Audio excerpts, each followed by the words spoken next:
Hello everyone. My tip for today is how to change the speed of the movement in the viewport with the mouse scroll wheel.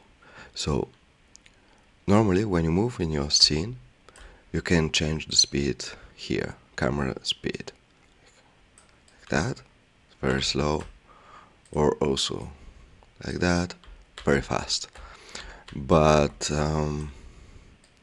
actually you don't need to go there. You can change the speed when you move the mouse scroll wheel. When you move it in forwards, it's getting faster. And when you move it backwards, it slowed down.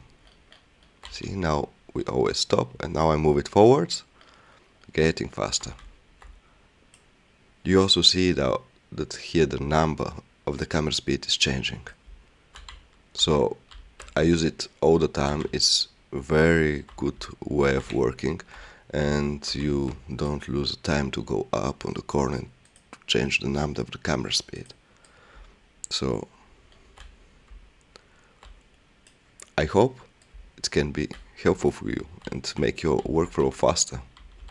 I wish you a nice day.